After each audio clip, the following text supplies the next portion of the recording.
Volvamos al siglo XIV, ¿no? Decíamos y hablábamos precisamente de estas crónicas de este francés, Jean Froissart, que nos habla de la batalla de Crécy de 1346, poco antes de que estallara la gran epidemia de la peste 2 años después, ¿no? A comienzos del siglo XIV, todas las calamidades parecían haberse conjurado contra Europa. El hambre desoladora, la peste que, si creemos a Froissart, diezmó en 1/3 de la población del continente, y la guerra que durante más de 100 años y enfrentó a las dos potencias del momento, habían acrecentado el terror de las gentes de la Edad Media, ¿no? Estos 3 signos identificados en el Apocalipsis de San Juan con la forma de los temidos jinetes anunciaban el fin del mundo. Estamos en el siglo XIV, Guerra de los 100 años, peste bubónica en Europa, peste que transmitían las ratas, que va a diezmar en 1/3 la población de Europa, y casi que el siglo XIV es la contracara del siglo XIII. El siglo XIII es el gran siglo del auge, entre otras cosas, de la ciudad de París.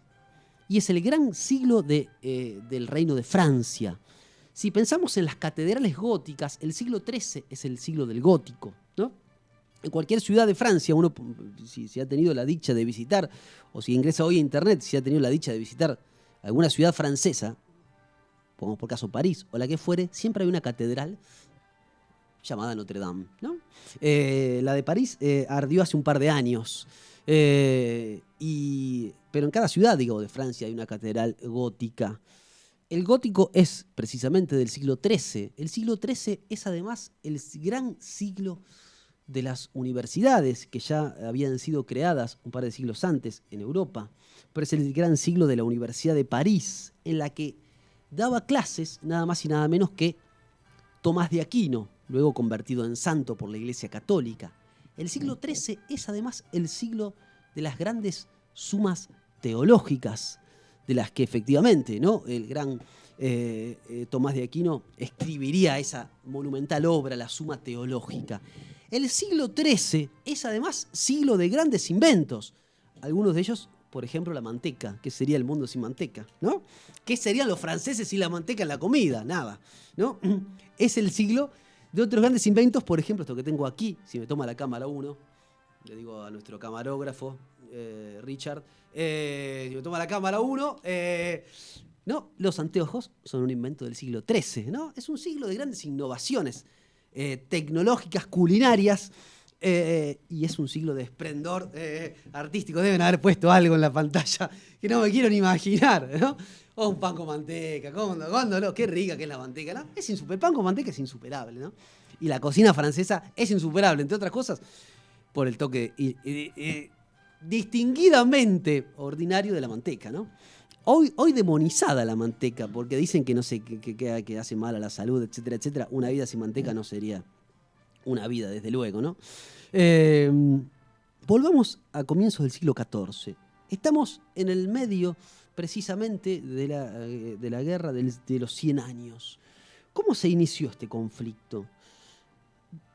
Es claro que ningún motivo puede justificar la guerra, aunque motivos siempre sobran en las argumentaciones de quienes, por ejemplo, invaden un país hoy, ¿no? Pongamos por caso las potencias de la OTAN, o reunidas en la OTAN, o los Estados Unidos, cuando llevan adelante una invasión en algún país de Medio Oriente, ¿no? Con la excusa de que allí no hay democracia o lo que fuere, invaden ese país para, o casualidad, desatan una guerra para poner un gobierno títere afín y llevar la democracia. No estoy hablando de la Edad Media, estoy hablando de ahora, ¿no? Y efectivamente, ¿no?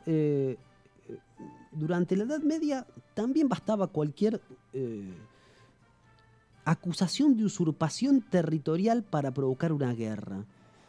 Y en este caso, los descendientes y ascendientes de los monarcas franceses e ingleses, como decía hace un ratito, estaban tan entrelazados entre sí, ¿no? Sus árboles genealógicos, sus familias estaban tan entrelazadas, que no era casual hallar una rama sobre la que germinaron las dos casas señoriales. De esta manera, muerto sin herederos el rey de Francia, Carlos IV, en 1328, la línea directa de los Capeto se extinguió. La corona francesa pasó entonces a manos de su primo Felipe VI, quien inauguraría así la dinastía de los Valois, ¿no? Eduardo III de Inglaterra, por su parte, sobrino del fallecido monarca francés, reivindicó la corona en 1339, originándose así una disputa de sucesión monárquica que desembocaría en la Guerra de los 100 años. ¿Cuál era la situación de Francia en el siglo XV, ¿no? La guerra contra los ingleses dura ya cerca de 100 años, ¿no? En 4 derrotas sucesivas, la nobleza francesa ha sido aplastada, poco menos que aniquilada de Crecy a Poitiers, de Crecy a Poitiers, y desde los campos de Azincourt hasta los de Verneuil. Allí la caballería ha sembrado el suelo con sus muertos. Lo que resta de ella se encuentra dividida en facciones rivales, cuyas querellas intestinas debilitan y desuelan a Francia. El duque de Orleans cae asesinado por los espadachines del duque de Borgoña, ¿no? Y algo después muere a manos precisamente, ¿no? de las huestes del duque de Borgoña, precisamente. Todo esto frente a la vista, frente a los pasos del enemigo, que avanza paso a paso y firmemente ya ha invadido las provincias del norte de Francia y se dirige conquistando territorio francés, territorio de la actual Francia, digo, ¿no? Si uno ve un mapa de la Guerra de los 100 años, les sugiero que hagan esto, quienes nos están escuchando, pongan la Guerra de los 100 años, pueden entrar a Wikipedia y ven ahí un mapa de la Guerra de los 100 años, van a ver cómo aparece precisamente el territorio actual de Francia, sobre todo el norte y el noreste, aparece con los colores del Reino de Inglaterra, ¿no? Digamos, casi hasta más, bueno, París está en el norte de Francia, pero casi hasta 200 kilómetros más abajo de esa línea imaginaria que uno puede trazar desde París, ¿no? De ese paralelo se decía, ¿no? Como se hablaba de latitud, ¿no? Hacia abajo todavía era territorio que iban conquistando los ingleses, ¿no? Es decir, los ingleses van avanzando a paso firme hacia el centro y el sur de Francia, ¿no? Y tras una encarnizada resistencia durante un año, Rouen ha debido rendirse. París, cuya población se halla diezmada por las enfermedades y el hambre, está en manos de los ingleses. Orleans, cuya ocupación cuya ocupación, ¿no?, es materia de disputa, resiste todavía el sitio de los ingleses. Los ingleses parecen tener la suerte de su lado, parecen tener a los mejores artilleros, parecen tener a los mejores generales, parecen tener a quienes mejor conocen la táctica y la estrategia de la guerra. Todo indica que se quedarán con el reino de Francia y que el monarca inglés podrá reclamar para sí los dos reinos de una vez y para siempre. Pero de manera inesperada, la suerte de los ingleses llega a su fin. Una campesina que aseguraba actuar por inspiración divina, Juana de Arco, va a conducir a los franceses a una serie de victorias. Estamos en 1429. Esta joven tiene apenas 17 años. Se llama Juana de Arco. Con los ánimos fortalecidos y guiados siempre por el ímpetu de Juana, los franceses restaurarían la corona, retomarían la posesión de Orleans y llevarían a la victoria definitiva a Francia. En la etapa final del conflicto, los franceses lograron expulsar a las fuerzas enemigas.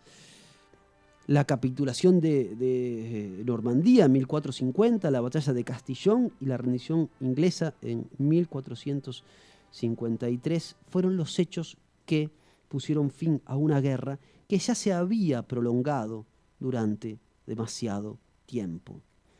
Esa guerra llegaría a su fin y Francia podría triunfar, el reino de Francia, definitivamente, sacarse al yugo inglés de encima, gracias a la doncella armada de Dios, gracias a Juana de Arco. Es mucho lo que se ha escrito sobre Juana de Arco. Recuerdo ahora, les voy a preguntar acá a Fede Malagrino y a Lucas Paoletta, jóvenes ambos, si yo les digo Mila Jovovich, ¿no? ¿Les recuerda algo? Fede hace que sí con la cabeza. No, Lucas no sabe si estoy hablando de una tenista, ¿no? O de qué estoy hablando, ¿no? Acá se ve la diferencia de edad, ¿no? Claro, porque no es una tenista Mila Jovovich. Nuestros oyentes y nuestras oyentes que allá tienen de la edad de Fede, para mi edad, recordarán a esta bella modelo y actriz francesa que protagonizará una película, creo que dirigida por Luc Besson, o esa es otra, ahora no recuerdo bien. Si alguien nos está escuchando y me puede ilustrar, gracias. Lucas me dice que sí, que es la dirigida por Luc Besson. Recuerdo esa película en particular, ¿no? En la que Mila Jovovich hace el papel de Juana de Arco, en la que trabaja también John Malkovich, hace de rey de Francia, creo, en esa película, ¿no? Y volviendo a Juana de Arco, vamos a sus orígenes. Nací en la aldea de Domremy, que forma una sola con la de Gré. Mi padre se llamaba Jacques d'Or y mi madre Isabel. Nací en la aldea de Domremy. Sí, le suena a champán, Domremy. Claramente, ¿no? Como Dom Perignon, le suena a champán.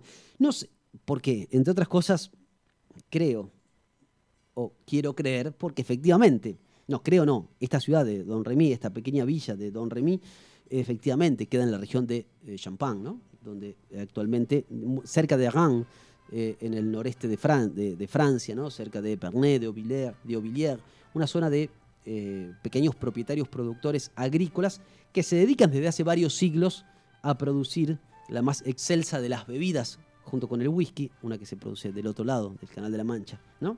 Pero al norte de las Islas Británicas, ¿no? Junto con el whisky escocés, digamos, la otra gran bebida, el más grande de los elixires de la humanidad es el champán francés, disculpen que les diga, ¿no? Lamentablemente tan caro y tan difícil de imitar, ¿no? Nosotros que tenemos grandes viñedos y que somos grandes productores de vino y de muy buenos vinos, todavía no hemos producido un champán como el de los franceses. Y creo que nadie en el mundo tiene esa receta. Yo no sé si en la época de Juana de Arco ya se producía esta bebida, este elixir de los dioses, que es el champán francés. Que es una redundancia, sí, champán francés no, pues el único champán es el de Francia. Pero efectivamente, ella nace en la villa de Domremy, ¿no? Que, como insisto, tiene nombre de champán porque queda en la región de Champagne, ¿no? Hay muchos libros escritos sobre ella. Yo recuerdo ahora del que he tomado algunas citas, el de Regine Pernoud, el maravilloso libro Juana de Arco de Regine Pernoud, que creo que Regine Pernoud es el mismo que escribió Abelardo y Eloísa. Estoy casi seguro, ¿no? Otro gran libro, y algún día hablaremos de ese amor de Abelardo y Eloísa, otro amor de la Edad Media. Habría nacido hacia el 1412 Juana de Arco, aunque no hay seguridad en la fecha, ¿no? Ella misma lo ignoraba su edad, como la mayoría de las personas de aquella época, que poco o ningún caso le hacían a los cumpleaños, salvo que uno naciera en la familia real, poco importaba cuando había nacido. Salvo que uno tuviera que reclamar un título nobiliario, poco importaba cuándo y dónde había nacido. No se celebraban los cumpleaños. Lo que es seguro es que fue hija de Jacques d'Arc y de Isabel Romé, campesinos de ese pueblito de Domremy, ¿no? Juana no era precisamente de alta alcurnia, así se dice. Antes, por el contrario, cito a Regine Pernoud, era hija de pobres labradores, hilaba lana al lado de su madre o cuidaba de su rebaño en los prados cerca de su morada. Cuando no acompañaba a su padre en el arado No sabía leer ni escribir e ignoraba cuanto atañe a las cosas de la guerra. Era una dulce y buena criatura, amada por todos y en especial por los pobres y desdichados, a quienes no dejaba nunca de socorrer. Atendía enfermos como al pequeño Simón Mousnier, su vecino, que temblaba por la fiebre. Se instalaba en la cabecera de su lecho, lo cuidaba durante la noche. Como era soñadora, gastaba al ocaso su tiempo contemplando el firmamento, sembrado de astros, o gustaba de seguir las gradaciones de la luz y de las sombras. Su padre era probablemente un pequeño campesino agricultor, pobre pero no necesitado, es decir, no pasaba hambre, que para la Edad Media esto es muchísimo, y para esta época también, hay que decirlo. Juana, al parecer, era la menor de una familia de 5 personas. Nunca aprendió a leer o a escribir, pero tenía habilidad para trabajar cosiendo e hilando. Y la tradicional idea que tenemos de ella y que se ha legado era que pasó su infancia en las praderas y quizás era bastante piadosa, ¿no? Venía de un pueblo, decíamos, ¿no? El pueblo de Domremy, que estaba situado sobre los confines del territorio que reconocía el dominio del duque de Burgundí. Pero en el prolongado conflicto entre los Amañá, el partido o el bloque de los partidarios de Carlos VII, el rey de Francia, por un lado, y los burgundios, aliados con los ingleses, por el otro, su pueblo, Domremy, siempre se mantuvo leal a Carlos VII, ¿no? Y nos vamos a ir metiendo en sus visiones. Hay un momento de su vida, alrededor de los 13 años, dicen quienes han escrito sobre ella, y se ha escrito mucho sobre Juana de Arco, que fue en torno a esa edad, en el verano de 1425, cuando Juana comenzó a experimentar sus misteriosas visiones. Más correcto sería decir que al principio fueron simples voces que se manifestaron, que perturbaron la adolescencia de esta doncella y que la acompañarían hasta el final de sus días. Juana las denominó su consejero. Algunos años más tarde, durante el juicio que se le iba a llevar en su contra.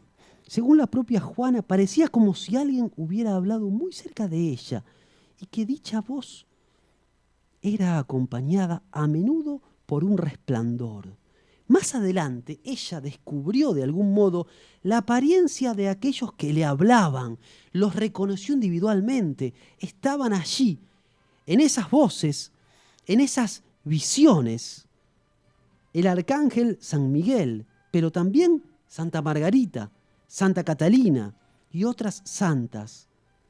Decía Juana, a menudo acuden sin que yo las llame y nunca me faltan cuando las necesito, dijo años después Juana de Arco. Algún día hablaremos de las visiones, porque hay toda una literatura filosófica que tiene que ver precisamente con las luego proclamadas, muchas de ellas santas, pero todas ellas condenadas durante la Edad Media, y pienso en las visiones de Ángela Folino, pienso en Santa Teresa de Ávila, es decir, grandes místicas que formaron parte del pensamiento durante la Edad Media y cuyos textos son no solo bellísimos, sino además profundamente filosóficos. Dios, que ves mis esfuerzos, dame tus ojos de ciego, decía Georges Bataille en uno de sus pasajes más lúcidos. En Juana de Arco hay algo de el ojo de el alma que descubre precisamente una fe que se mostrará indestructible en su camino, en su paso. Se mostrará indestructible en la función precisamente de liberar a Francia, ¿no? Se mostrará indestructible frente a la razón y frente a los hechos y los datos objetivos que la conminaban y combinaban al ejército de Francia a la derrota. Como afirmaría Juana, las voces le revelaron su misión. Y acá nos vamos acercando al rol que Juana de Arco tuvo en la Guerra de los 100 años. Su misión era ayudar al delfín Carlos, que por entonces estaba retenido en Orleans, liberar la ciudad y expulsar a los ingleses. En mayo de 1428 ya no tuvo dudas de que Dios la conminaba a luchar contra los ingleses e ir en ayuda del futuro rey. No, efectivamente, estaba allí, la llamada divina, la dirigió a presentarse ante Robert Baudricourt, quien gobernaba para Carlos VII. Juana le predijo la liberación de Orleans, la consagración del monarca en la catedral de Notre Dame de Reims, donde se coronaban los reyes durante toda la Edad Media, ¿no? En esa ciudad en donde, entre otras cosas, está la cava de Pommery, ¿no?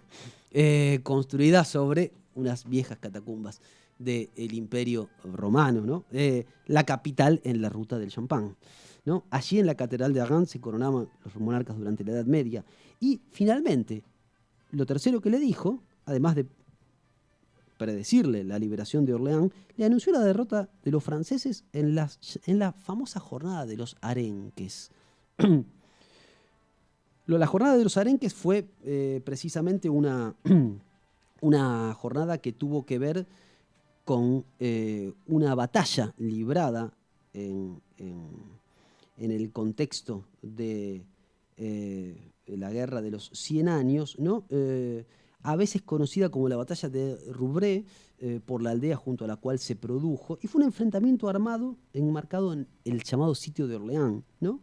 En la batalla de los Arenques, una enorme fuerza francesa intentó capturar un convoy de suministros ingleses y, a pesar de la gran superioridad numérica, fueron rechazados y tuvieron que huir rápidamente. Los franceses, que venían mostrando desde la Edad Media, como mostrarían en casi todas las guerras, esto lo agrego yo por mi parte, haciendo un uso completamente irresponsable de las palabras, que lo suyo, digo, lo de los franceses no era la táctica ni la estrategia, ¿no? Pienso en batallas bastante más próximas, ¿no? Pienso en la guerra franco-prusiana, pero pienso en la Primera Guerra Mundial y en la Segunda Guerra Mundial. Digo, los franceses, allí donde, digo, salvo Napoleón y sus ejércitos, que efectivamente, ¿no? Pretendieron llegar hasta Rusia, intentaron esa hazaña, salvo en el periodo del emperador Napoleón. Me pongo de pie, si pudiera me pondría de pie mientras lo nombro a Napoleón, porque somos napoleónicos en este programa. Aprovecho esto para decirlo ahora que no está Facundo Cardoso, mi querido amigo Juan Facundo Cardoso, que claramente se pondrá del otro lado del Canal de la Mancha, del lado de los británicos. Ustedes saben que la bandera de la batalla de 1815, no sale, la batalla en la que pierde Napoleón. La de Waterloo, gracias. La tengo negada. Es como la final de Madrid, la tengo negada, ¿viste? La batalla de Waterloo la tengo negada, ¿no? La tengo negada, la de Waterloo. ¿Saben que entre Francia e Inglaterra, como estamos viendo, ¿no? Hay una vieja rivalidad, ¿no? Estamos hablando de la Edad Media, la Guerra de los 100 años. Y se han ido devolviendo los trofeos de guerra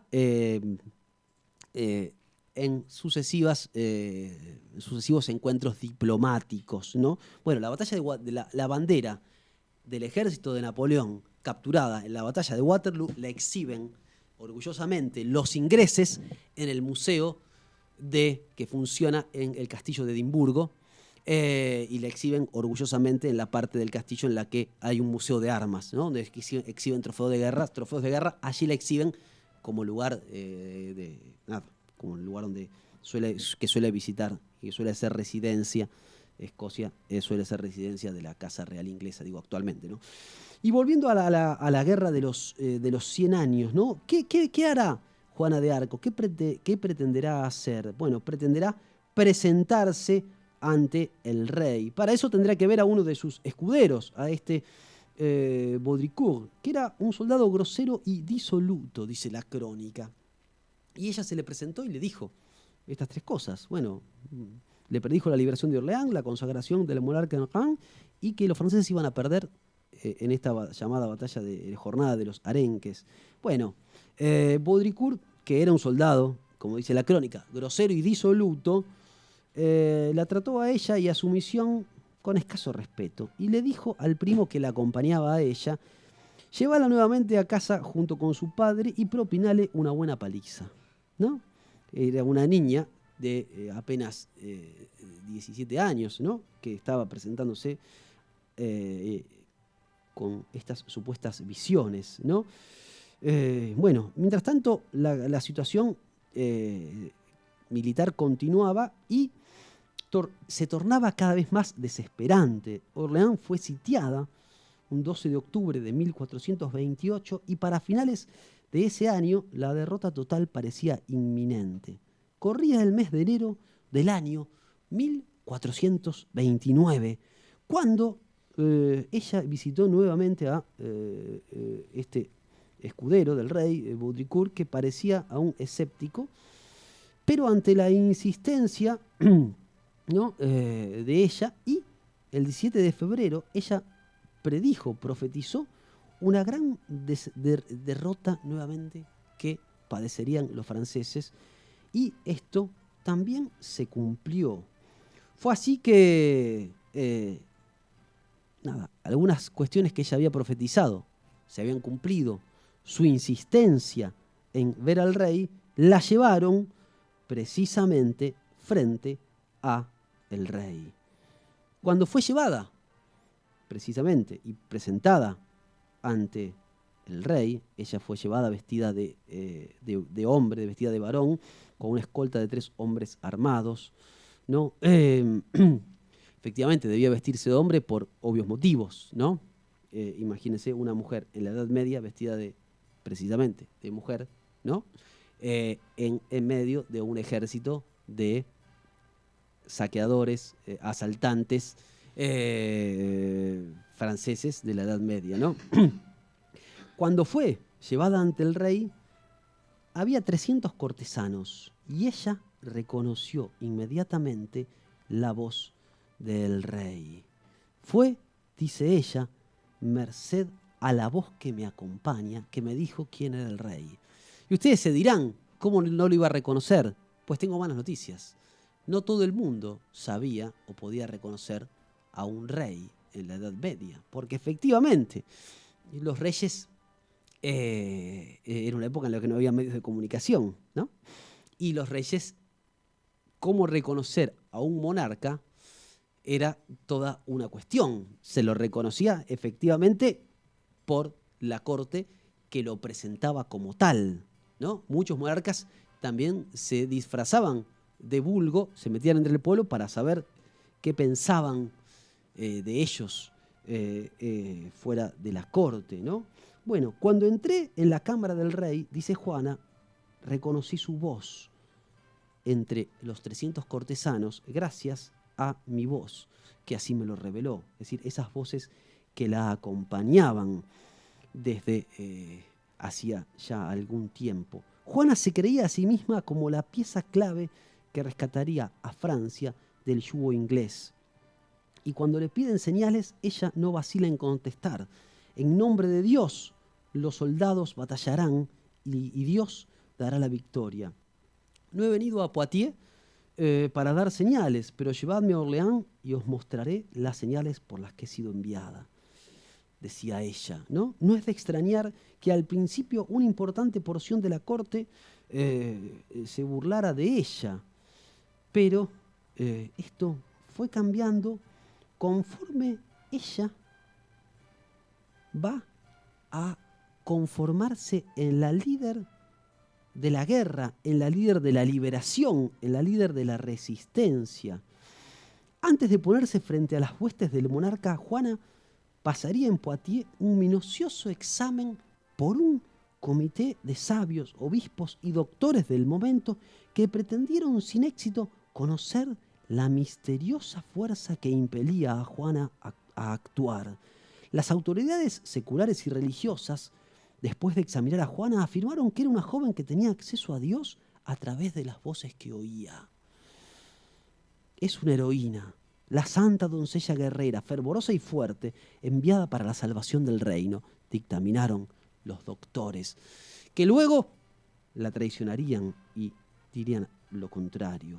Una vez autorizada a partir, se dirigió al sitio de Orleans acompañada por más de 4.000 hombres y bajo la protección del duque de Alençon.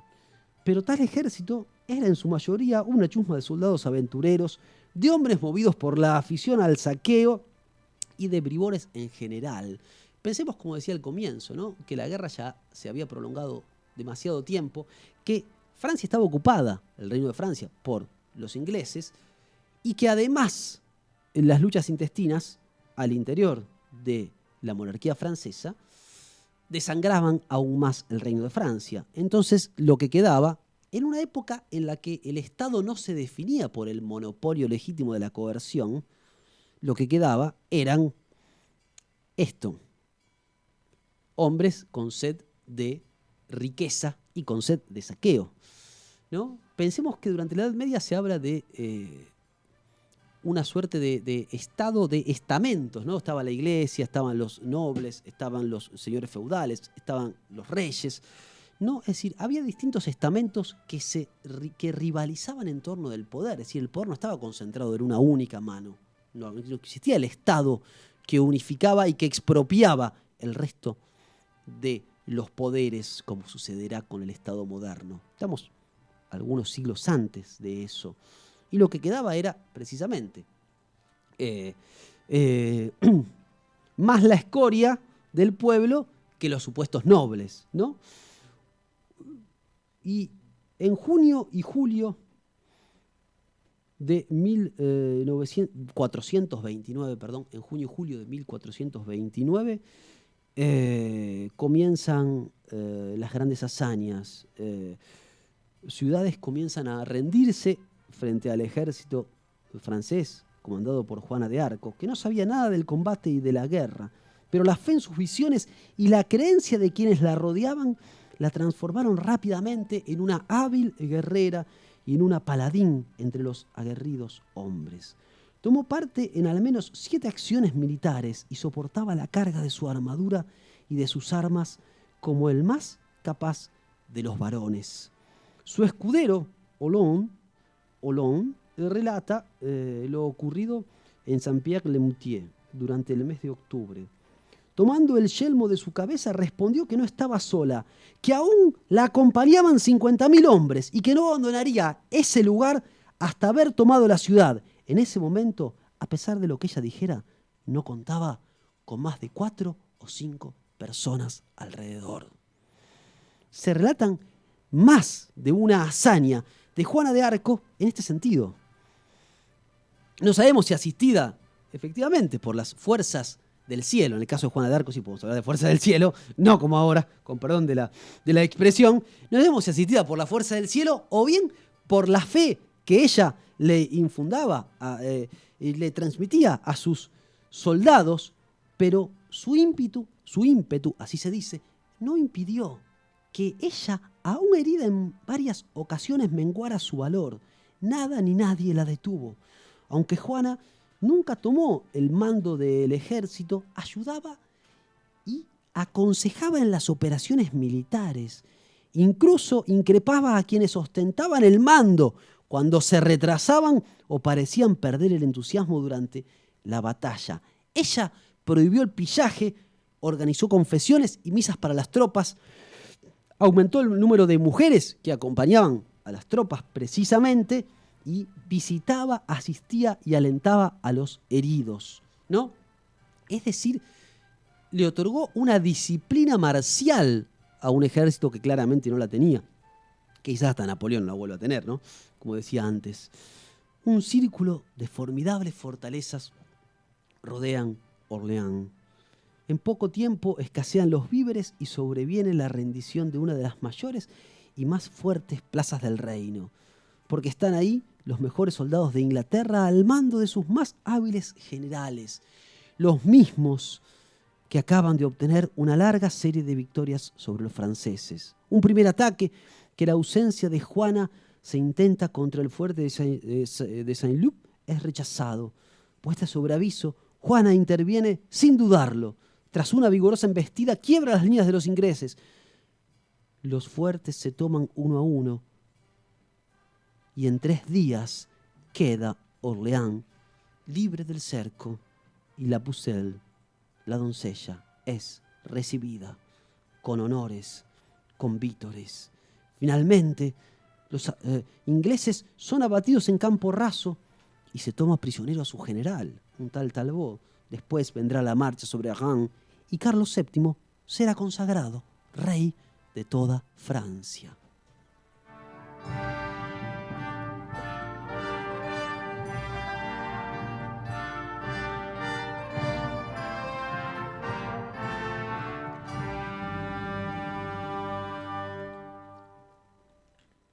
Pero volvamos, porque la historia no termina aquí. Si terminara aquí, sería una historia de Disney o una historia de Hollywood, con final feliz. Pero, queridos amigos, tengo malas noticias. Se acerca el final. Y el final tiene que ver con la traición, tiene que ver con los límites de la época, tiene que ver con una vida que estaba quizás siglos adelantada a su época. Liberar Francia, eso fue lo que hizo. Desde hace 600 años, Juana de Arco es sobre todo 2 íconos: la guerrera victoriosa y la bruja al borde de la muerte. Y entre estas 2 imágenes se condensan sus apenas 19 años de vida. Desde cuando la pequeña niña, nacida un 6 de enero de 1412 en Domremy, en el noreste de Francia, ayudaba en su casa y en el campo, y apenas sabía decir oraciones, hasta esa joven que a los 13 años escucha voces del cielo y se siente involucrada, algunos años después, en un grandioso proyecto. Liberar a Francia, ese era su proyecto, y hacer que se proclame a Carlos VII rey de Francia.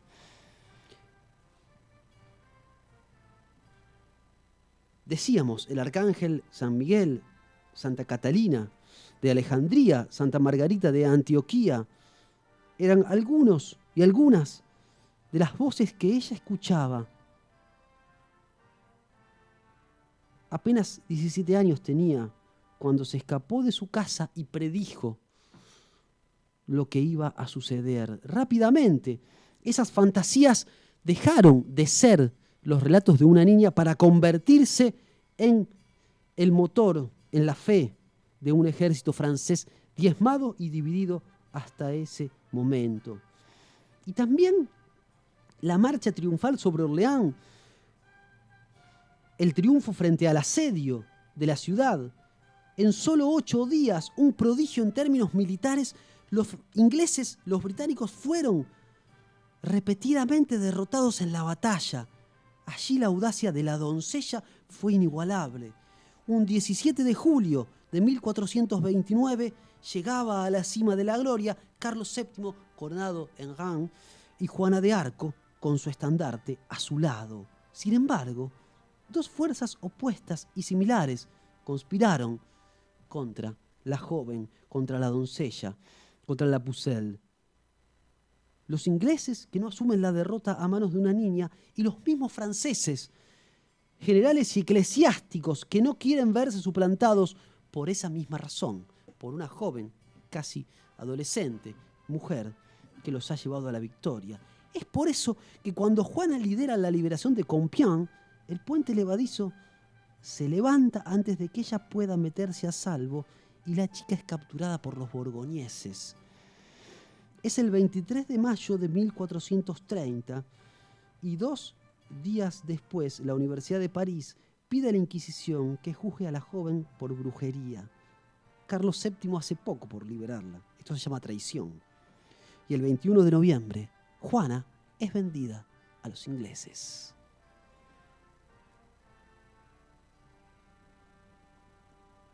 derrotados y triunfadores de la guerra. Quizás las dos naciones salieron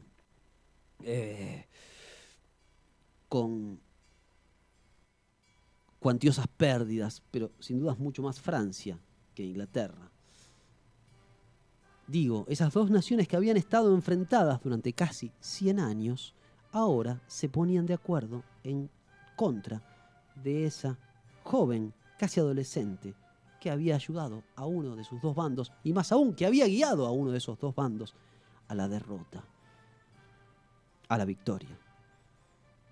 El proceso se abre en Rouen el 9 de enero de 1431. El proceso es para juzgar a la joven. Hay alrededor de unos 50 hombres, entre los que se encuentran los más eruditos de Francia e Inglaterra. Obispos, abogados eclesiásticos, prelados de diversos grados, la interrogan profundamente sobre los cargos de imputación, idolatría, cisma y apostasía. Es decir, la tratan de bruja, la tratan de hechicera, la tratan de haber hecho un pacto con el demonio. Su fe, el uso de sus ropas masculinas, las misteriosas voces, cada cosa es objeto de duras acusaciones y de falsas reconstrucciones, a las cuales Juana, a pesar de no tener casi educación, responde con valentía y con precisión. Se le pregunta, entre otras cosas, si está en la gracia de Dios, y la respuesta es la siguiente: si estoy, Dios me cuidará; si no estoy, Dios quiera ponerme, porque preferiría morir que no estar en el amor de Dios. El juicio finaliza el 24 de marzo, fíjense qué fecha. La heroína de Francia es ahora una hereje para matar. Desde marzo hasta mayo agonizará en las mazmorras de Rouen y padecerá el peor de los calvarios. Un día como hoy, un 30 de marzo de 1431, es subida a la hoguera creada en la plaza del Vieux Marché, en Rouen. Allí muere, quemada viva, con los ojos fijos en la gran cruz de procesión que el hermano Isambard de la Pierre llevó para ella.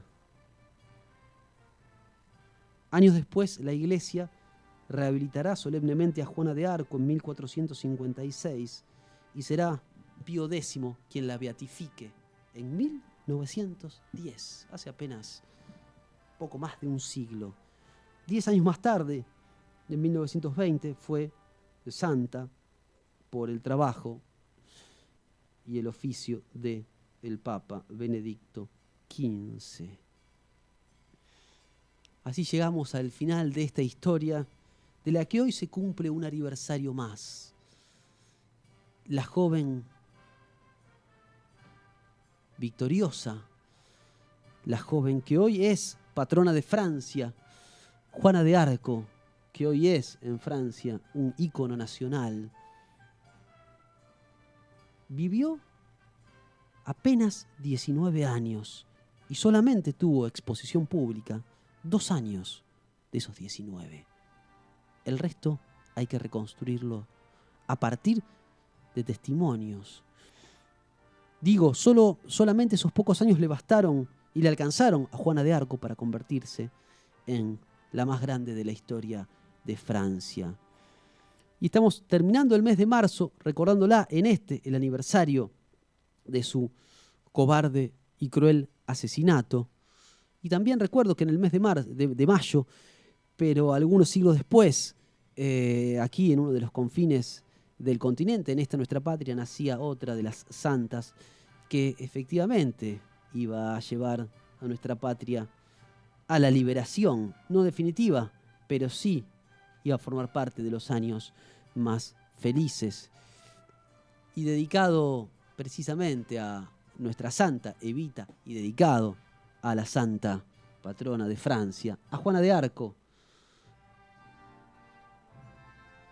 a quien hoy celebramos en su aniversario, uno de los más tristes, quizás, y al mismo tiempo, uno de los más nobles, porque ella murió precisamente con los ojos abiertos, contemplando una de las más grandes visiones la que ella podía tener, que era la de la fe ciega en aquello que creía que era la liberación de su pueblo. Digo, a Juana de Arco le sobraba algo que, insisto, a nuestros dirigentes hoy les falta. Digo a nuestros dirigentes, esos que hoy están en la oposición, y que les falta y mucho a quienes quieren o persiguen una patria justa, o dicen perseguir una patria justa, libre y soberana. Y si algo les sobraba a Juana de Arco, y si algo les falta a esos dirigentes actuales frente a este poder que nos conmina cada vez a mayores territorios de inseguridad existencial, vital, de mayores territorios, digo, en los que cada vez estamos más huérfanos de guías, más huérfanos de fe, más huérfanos de creencia, más huérfanos de esas fuerzas que algún día efectivamente esperemos nos asistan, que siguen existiendo, pero para que se pongan en acto tiene que haber hombres y fundamentalmente mujeres que las encarnen, como Juana de Arco, como Evita. Para todos aquellos va dedicado esta canción que precisamente habla de lo que a Juana de Arco le faltaba y que hoy necesitamos para poder liberarnos, y es precisamente audacia.